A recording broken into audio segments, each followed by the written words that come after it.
but Kenya Power has identified some properties that are in their line and are encroached on the reserve line for Kenya Power, and the notice expires on the 24th. So it could be a very grim Christmas for anybody living in those houses. And they have been given notice to vacate, to move out. But the sad news is that, well, the houses must come down. But of course, Zinzi, the thing is, if they are on encroached land, then really it just is the law that is taking its course. And it's just the law, Michael, but there's a question of compensation. And here's the thing that caught my attention in this specific story, right? So take a look at this. One of the owners, who bought a plot there back in 2016, said Kenya Power had compensated the original owners. So here you have the original owners. They have these chunks of land. They're compensated by Kenya Power. But at that point, they've already sold the land to other individuals. These individuals then come and they build their houses on it. So there's a question of compensation. Fine, you've compensated the original owner, but then what happens to this one who's currently now holding the title deed and has built their home on it? Well, unfortunately, what happens, Zinzi, is that by the time you're building, there's actually a deed plan that is out there. And if you do your homework well, and if you do your search, then you would find that it is actually encroaching. So they say ignorance in the law is no excuse. So unfortunately, somebody there is going to lose their money, whether it is the original owner or the person who has bought the land. So it's going to be tough. It's going to be tough. Yeah, it's going to be tough. Speaking of riparian land, all that riparian drama that we've seen this year might spill over to 2019. According to the Nairobi Regeneration Committee, it announced that they will continue, or rather they'll go back to demolitions of buildings on riparian land and road reserves and public land. Riparian is fine. we got you. We got you. We understand. You know I'm coming down with a cold, so I'm whatever. How does a cold have anything to do with R's and L's? It does, Michael. It's okay. Rebellion, according to Zinzi, but that's fine. Yeah, carry on.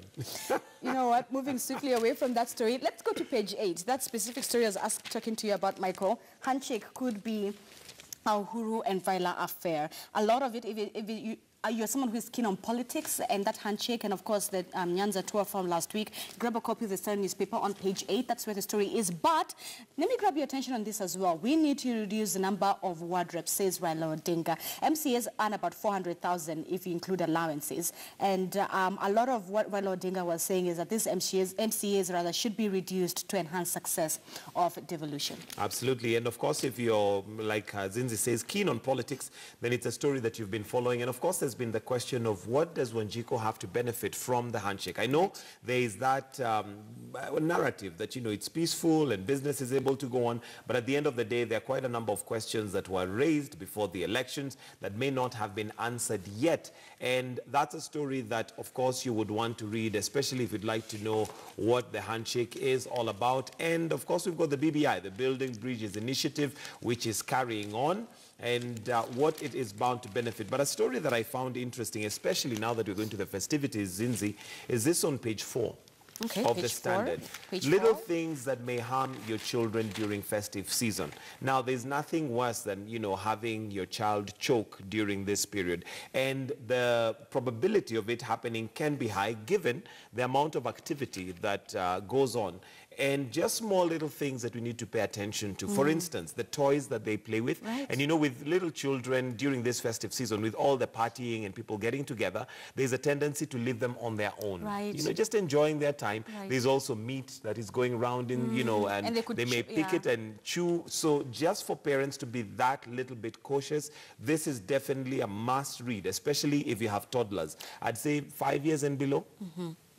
I love the tips that they've put here. Michael, this one says, pen tops and beads, when swallowed, block the windpipe, causing death or irreversible brain damage. Yes, and another thing that I found is a very dangerous thing for children that many parents take for granted is balloons. Balloons? Yes, balloons, because by nature, when a balloon bursts, if even an adult, if you swallowed a piece of that balloon, it has a tendency to, how would I put it? It can go into your throat, block it, and if you try and breathe out or breathe in, it just sticks there. You know, it has that. No. Yes, so you can imagine when children are playing with balloons and it bursts and gets into their mouth or they put it into their mouth, it has a very, very high tendency to try and choke. So And just a part of a balloon? Just a part of a balloon. Balloons are very dangerous. So they are discouraged in some places to use them for parties where you have small children, where you have toddlers. So small little things like those. So please do get yourself a copy of the Standard.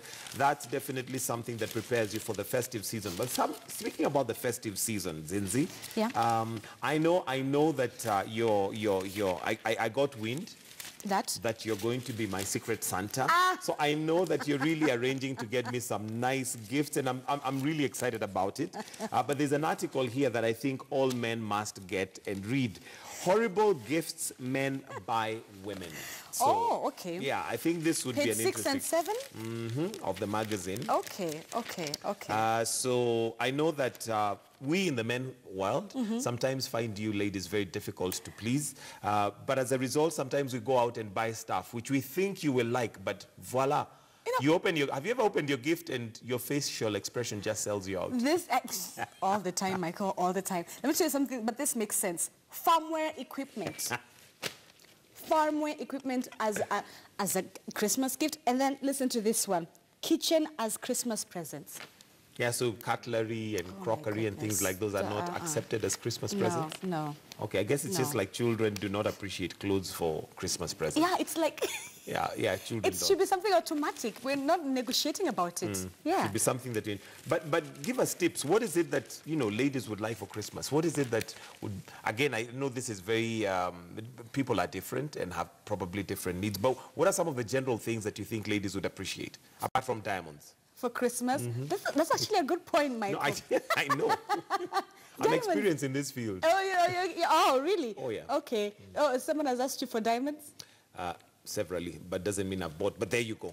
Oh, yeah, okay, but a perfect vacation will do. Let me tell you the easiest one that I always go to. Just give them a spa voucher. Oh, that makes so much sense. Spa voucher. And it's affordable. Ladies and gentlemen, spa voucher. Can't go wrong with that. You can never go wrong with spa vouchers. Yeah. Okay, so in case you're rattling your head and wondering, what do I get my better half? Get yourself a copy of the Standard and see what not to get them, just in case you have that on the list. Last thing that I want us to look at on the Standard is page 12. Okay. And it's also another thing that happens, especially during this festive season. Morning after, the walk of shame that is every woman's nightmare. Michael, why would this headline get your attention? Because, believe it or not, during Christmas, as much as we are celebrating the birth of Christ, there's also the birth of many other things, to say the least. Why will this article write the walk of shame that is every woman's nightmare? It's also every man's nightmare. It depends on what that walk of shame is. Please note, it's written up there, morning after.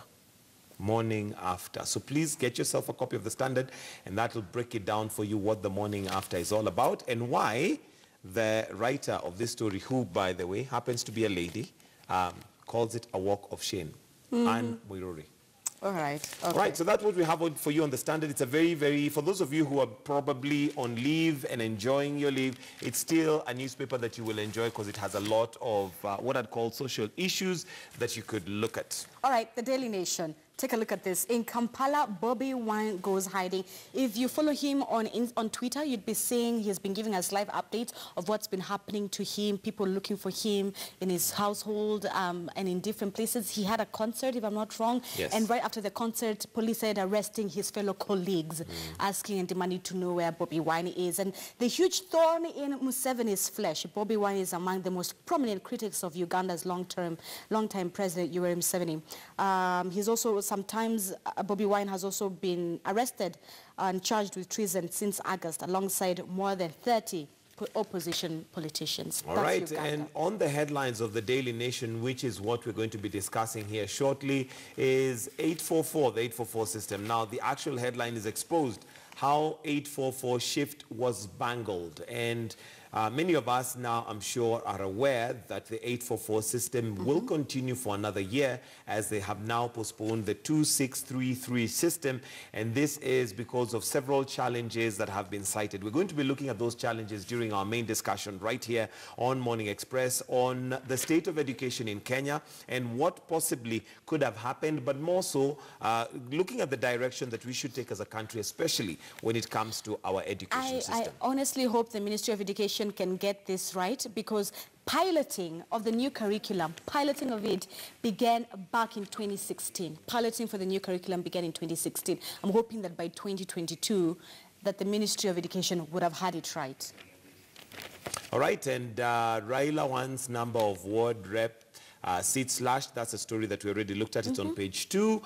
You also say it's raining honorary degrees as universities award top leaders. And this, of course, was what was happening in Kisumu as we had the president and Raila Amolo Odinga being awarded honorary degrees. But one thing I've realized about Kenya, and maybe you'll realize, Zinzi, if you do happen to drive around over this festive season, if you have your leave, but you consumed all your days. But hey, there you go. One thing you'll realize is that we have so many learning institutions, so many educational institutions in Kenya, but we just don't seem to be getting it right. It's not the number of institutions we have, it's a quality. But the quality that matters. So there you go. So as you drive around, make sure that you take a look and see what that is all about. Okay? All right. And still, before you get to the international news, which of course starts with the story of Bobby Wine going into hiding after a raid, a very important story here of a school in Kajiado that is protecting the future of girls. A very beautiful story there. The refuge from the cut. It's the inside story within the Daily Nation. So you get a grab a copy of this so you can know what the story there is doing to protect young girls in Kajiado County. On page 6, Matters Politics, DP tours Vihiga with bag of goodies. And this is something that, again, we also need to discuss as a country when it comes to politics and why goodies are always, or let me say, why a carrot is always dangled in front of the electorate anytime we have that happening. Should we change how our politics is done? But there you go. Ruto promises mega projects in Mudavadi home turf as he starts two-day visit. Question is, it has that a certain political person has to be there or has to visit a specific place for it to be developed? Automatically, that shouldn't even be of question, Michael. I mean, the DP doesn't have to visit Vihiga for Vihiga to be developed or for it to, you know, move forward in terms of social development. There should already be systems in place that ensure equity of all counties, regardless of which leader comes from where. I don't know why we make it like a reward system. Well, it is the way politics is run in this country, but it's something that we need to assess and ask ourselves a question. There's a picture there on page 9 of a matatu that is in a ditch. But again, a time and, you know, a warning for us to reflect, especially as we get into the holiday season where people have a little bit too much to eat, a little bit too much to drink, and driving can suffer and accidents are expected. So please let us be careful. I'm sure we cannot emphasize this enough, that we need to be cautious and careful as we drive around. Let me just share with the audience a few of the numbers and statistics that is shared in this article that you may have a proper image of this. A report that was covering between January to December 10th says about 2,330 male road users and about 592 females had died since January. Those numbers are not just numbers. Those are people's lives. Those are souls. Those are breadwinners to a specific family.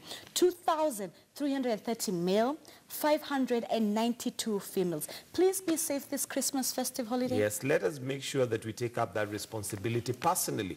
If you must drink, don't drive, or get a designated driver. And if you see somebody who's drunk behind the wheel and is your friend, tell them to stop. Just tell them that is not on, because they're putting their lives at risk and others. And I love some of the adverts that I've seen. I saw one where there's a guy carrying a lady on his back, like, you know, a piggyback. And the caption was something to the effect that life goes on even after you're gone. This is his new boyfriend. It's true. Yeah, so the truth of the matter is, after you're gone, life goes on. There's a saying that the show must go on. You know what used to happen? You know where that saying comes from? Tell me. Well, when you go to a theme park where you have roller coasters and all that, even if somebody fell off the roller coaster, literally flew off the roller coaster, normally the owners say, clean up, the show must go on. It's pretty grim, but it gets the point home. So in life, that's how it is. You might enjoy yourselves, go drinking and all that, but after the roller coaster ride, if you're the one who falls off that roller coaster, they clean up and the show must go on. Oh my God. So there you go. All right, on page 12, that's just to make sure that we are a little bit more careful on the roads. That has dented me, Michael. Thanks a lot. You know, you're welcome. And that, hopefully you'll use that example if you have any friends who might get behind the wheel while they're drinking. Page 12, all about touch. Kangaroo care can save your preterm baby's life. Oh, wow. So, some lessons we can learn from kangaroos. Newborns are shielded from the cold by keeping it close to its father or mother's skin. So find out what that is all about. Oh, yes, I did. You did the kangaroo? Not quite the kangaroo, but I did make sure that I was You bonded when the boys were still babies. And I think that bond, by the way, continues. If you don't get it right at that time, I think there are very huge chances that you could get it wrong all the way. Oh, okay. Yeah. Oh, wow. All right. So there you go. That's page 14, let's look at the cartoon. And new curriculum is what is being... Wow. There's an experiment there. More specimens, please. And guess who the specimens are? The learner. Oh, my goodness. So it's an interesting article there. Hopefully we can get to see it on your screen in just a short while. And basically it's just the Kenyan education system and where we are as a country.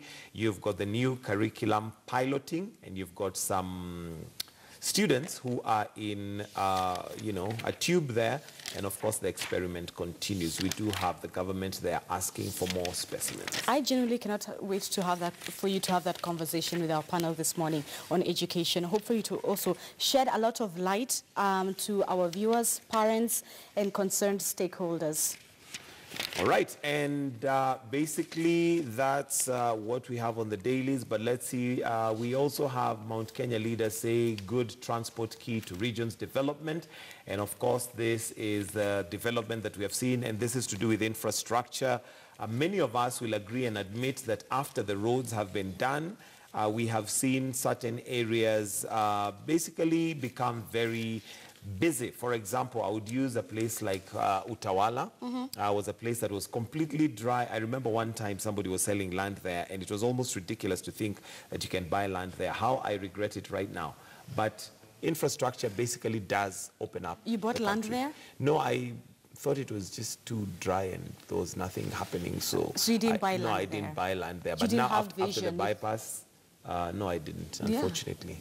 Unfortunately. So, all right, let me talk to you about some stories making headlines on the international front. Remember the journalist Khashoggi who was murdered? Well, the UN Secretary General Antonio Guterres on Sunday has called for credible probe into the murder of journalist Jamal Khashoggi in Saudi Arabia's consulate on Istanbul. Jamal Khashoggi is also one of the people who was named this year by the Times 100 magazine. He's also the first person dead to appear in that specific newspaper magazine, which highlights what journalists go through just to get a story around it. This is on page 28, where a lot of the international news has been highlighted. Remember when you had to go to Maldives for 50,000 when someone was about to con you, Michael? Listen to this. Maldives sees 6.5 million from a former president. Ooh. There you go. So a lot on the international news. Also, Macron's rating falls after a month of street protests. This is the Yellow Jacket movement that have been protesting against the tax put on fuel, and his ratings have fallen. It's interesting to see that he came in very, very popular, but his ratings have fallen pretty fast, I must say. Well, if he's not delivering on what he had said to deliver, people change their mind. Voters change their mind. You know who has had a tough week? Theresa May, after that vote that we saw earlier this week, and her saying that she will step down after the Brexit, which is on March 29th come next year. That's when Britain will finally be officially moving out. She's the one who has had the longest week, if you ask me. There you go. There's also a lot of sporting activity on the back page of The Nation, and later on we'll also be having sports chat right here on Morning Express. So that's where we wind up our newspaper review this morning. Thank you for staying with us on that, and in case you do get yourself a copy of one of them, there's a lot that you can read right there. But for now, we're going to take a break. We'll be right back.